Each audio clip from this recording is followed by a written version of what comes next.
Everyone, I am doctor Kavita and welcome to my channel doctor Kavita healing touch. तो आज हम बात करेंगे ल्यूकोरिया के बारे में, जिसे हम वाइट डिस्चार्ज भी कहते हैं। और हम जानेंगे कि एबनॉर्मल और नॉर्मल ल्यूकोरिया कैसा होता है। तो फर्स्टली हम बात करेंगे कि ल्यूकोरिया होता क्या है। तो ल्यूकोरिया जो होता है हमारी वेजाइना का नॉर्मल डिस्चार्ज है।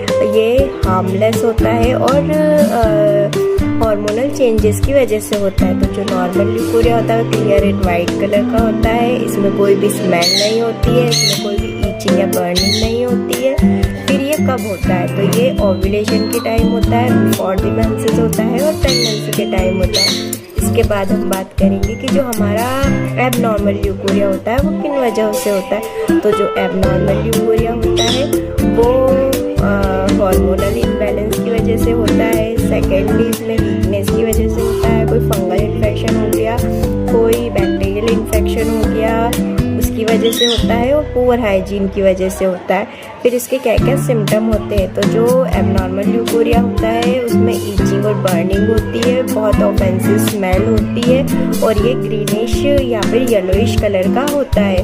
अब हम बात करते हैं कि हम इसको कैसे डायग्नोस करवा सकते हैं। तो क्लिनिकल एग्जामिनेशन के थ्रू, पीएच के थ्रू और जो वेजाइनल स्वैब है इसके थ्रू हम इसको डायग्नोस कर सकते हैं। इसके बाद हम बात करते हैं हमारी कुछ होम्योपैथिक मेडिसिन के बारे में। फर्स्टली हम बात करेंगे सीपिया के बारे में। हम सीपिया कब दे सकते हैं? तो जब हमारा ल्यूकोरिया कैसा हो, ग्रीनिश या फिर येलोइश कलर का हो और जो पेशेंट है उसको बियरिंग डाउन सेंसेशन हो, मतलब कि जब उसको ऐसा लगे कि सब चीज़ें नीचे जा रही है, उसमें वीकनेस होगा, इरिटेबिलिटी होगी। और ये हार्मोन इम्बैलेंस के लिए सबसे अच्छी मेडिसिन। अगर हार्मोन इम्बैलेंस की वजह से ल्यूकोरिया हो रहा है तो हम सीपिया दे सकते हैं। उसके बाद हम बात करते हैं हमारी नेक्स्ट मेडिसिन कैरोसोटम। कैरोसोटम कब दे सकते हैं? जब ल्यूकोरिया कोई इन्फेक्शन की वजह से हो रहा है। और इन्फेक्शन कैसा? Chronic infection. तो उसमें क्या होगा, जो ल्यूकोरिया होगा वो बहुत ही ज़्यादा इरिटेटिंग होगा, बर्निंग होगा और उसमें मतलब कि बर्निंग और ईचिंग दोनों होगी।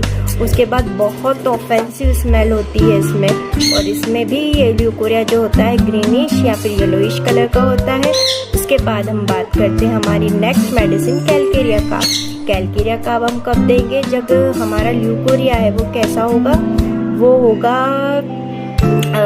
मिल्की थिक, मतलब थिक और मिल्की रहेगा। तब हम कैलकेरिया काब देंगे। और जो हमारा पेशेंट होगा वो इमोशनली बहुत वीक होगा और उसको ओबेसिटी टेंडेंसी रहेगी। नेक्स्ट मेडिसिन हमारी है पल्सेटिला। पल्सेटिला कब दे सकते हैं? तो पल्सेटिला जब दे सकते हैं हम जब जो ल्यूकोरिया है वो थिक क्रीमी होगा।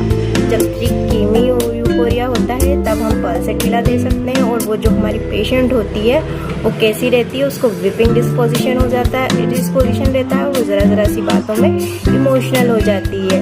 और ये इसके बाद हम बात करेंगे एल्यूमिना।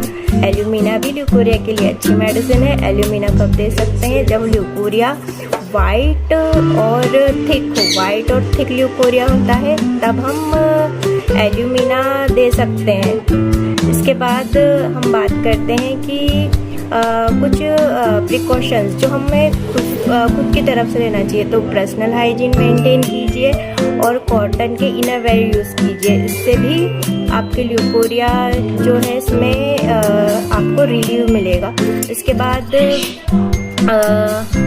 आप मेरे चैनल को शेयर, सब्सक्राइब और लाइक ज़रूर कीजिएगा और बताइएगा कमेंट्स में कि आपको ये वीडियो कैसी लगी। Thank you for watching.